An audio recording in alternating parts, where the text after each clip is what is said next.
안녕하세요, 여러분. 반갑습니다. 다시 여러분들을 이 기출문제 풀이반에서 만나 뵙게 돼서 반갑고요.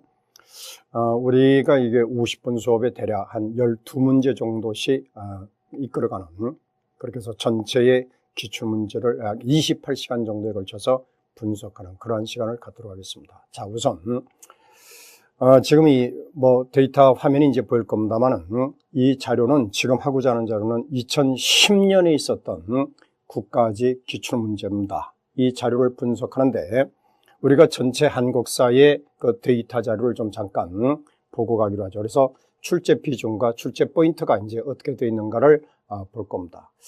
전체 자료가 이제 선사시대가 있는데 아시다시피 이 선사시대부터 구석기부터 출발을 해서 고조선까지를 이제 그 전체 자료에서 하나 출제를 했고요. 그리고 고대 사회가 있죠. 이 고려시대 이전까지, 즉 고대국가 고구려백제 신라부터 남북국 이전까지가 되겠는데요. 여기서 세 문제가 출제가 됩니다. 그러면 대략 어떻게 되죠?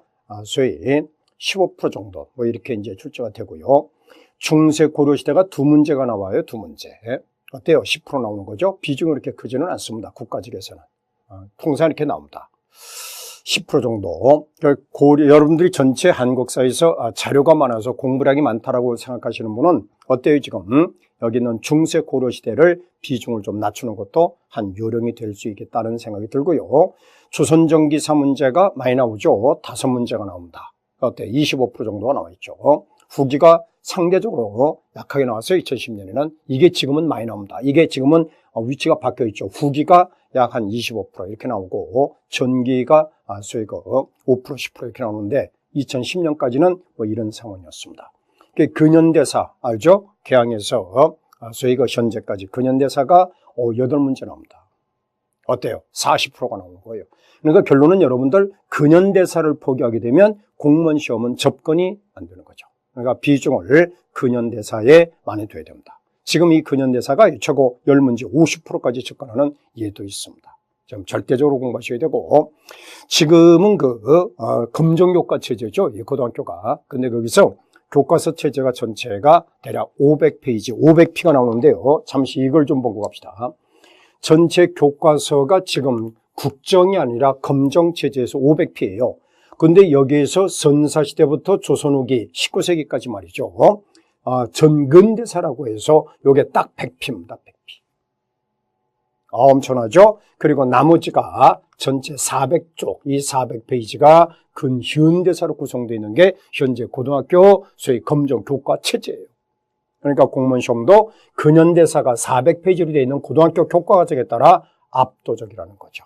이런데 이제 여러분들이 중점을 두고 제 강의를 따라오시면 될 것 같습니다. 자, 그래서 요 전체, 요걸 이제 홀로그램을 이제 우리가 저렇게 한번 만들어 봤는데요. 참조를 해서 공부하시면 되겠죠. 자, 1번으로 갑니다. 다음에 제시된 개혁을 공통으로라고 했는데, 이 개혁에 이제 포인트를 둬야 되겠고요. 이 전체 자료를 보고 여러분들이 공통성을 추론해 내야 합니다. 이런 자료가 많이 나옵니다. 지금 다 이런 식으로 나오고요. 지금 이 전체 자료가 어디서 나오는 거죠? 바로 혁신 강령 14개 조입니다. 갑신정변에 해당되는 자료예요.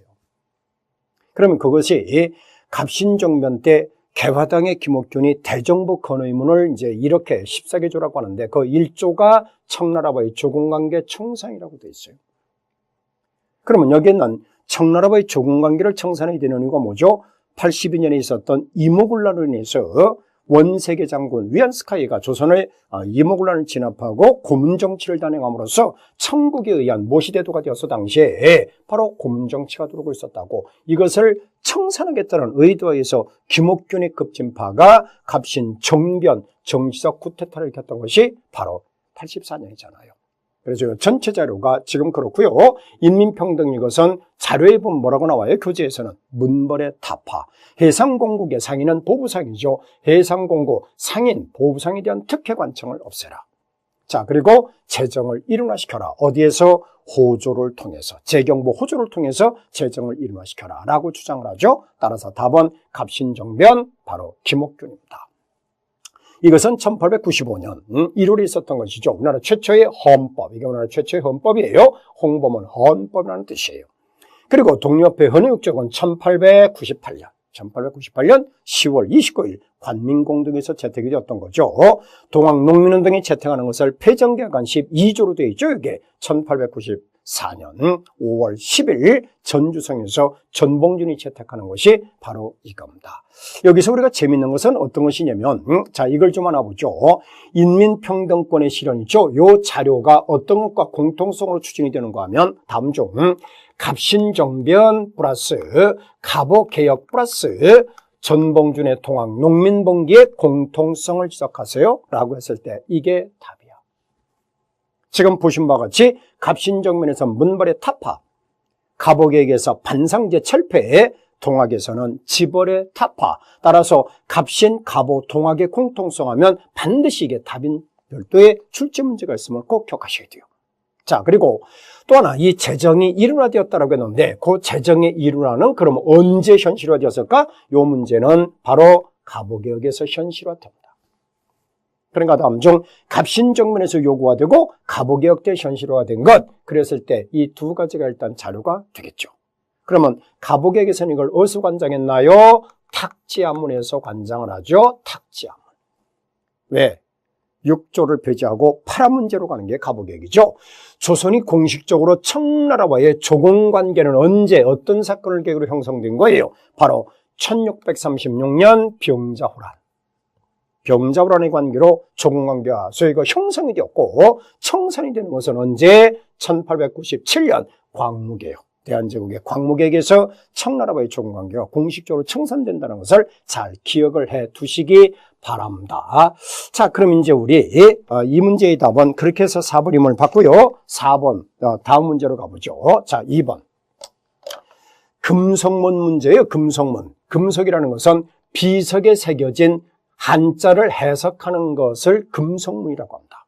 여러분 우리나라 역사적으로 금석학의 대가가 누구예요? 금석학의 대가 답 19세기 추사 김정희 아닙니까? 그래서 김정희가 저 금석학을 연구해서 독자적으로 만든 서체를 19세기 추사체라고 하는 거예요. 그게 이제 추사 김정희인데, 자, 여기서는 뭐라고 했어요? 옳지 않은 것. 그러니까 이 자료 전체 자료에서 틀린 것은 답이 바로 3번이 되는 거죠. 왜? 광개토대왕은 왜를 물질른 사람이죠. 북이는 고구려의 설린관계입니다. 자, 이걸 보세요. 이 북이라고 하는 나라를 좀 우리가 잠깐 볼 필요가 있게 되는데 이와 같이 봅시다.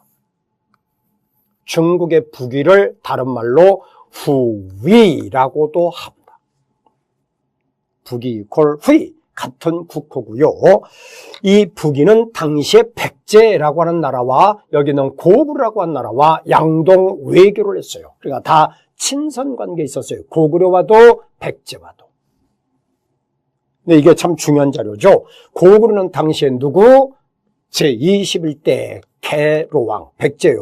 백제의 계로왕이 있고 고구려는 제20대 장수왕이 있습니다.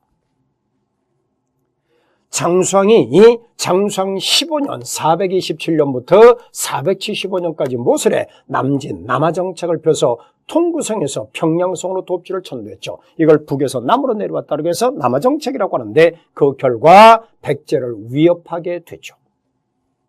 그러자 백제의 이 계류왕은 즉각적으로 중국의 보시였던 후예의 원병을 요청하게 되죠. 자, 그러나 후예의 국왕 입장에서는 고구려와도 친구인데 백제의 원병을 수용했다가는 광개토대왕의 대군의 공격을 받을 것이 두려워서 그걸 거절하게 됩니다. 그들의 요청을 거부하죠.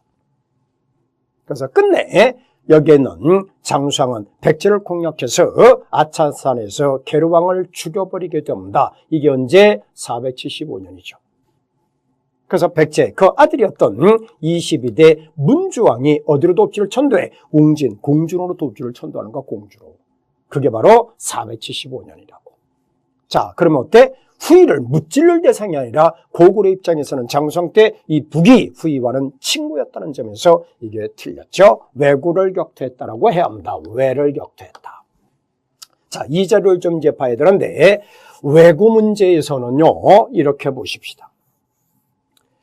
신라가 영토가 그 당시에 이러한 형태가 됐겠죠. 백제, 고구려 땅이 되겠죠. 여기에는 일본이라고 하는 나라는 자, 일본